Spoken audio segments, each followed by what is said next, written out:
പുലരിപ്പും ചിരിയാൽ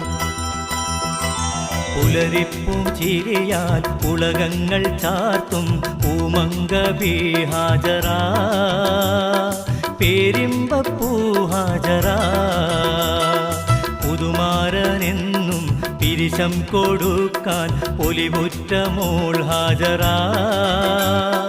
പുകളുറ്റവൾ ഹാജറ പാരാകെ വാഴ്ത്തും പരിശുദ്ധ നാമം പേരാക്കിയോ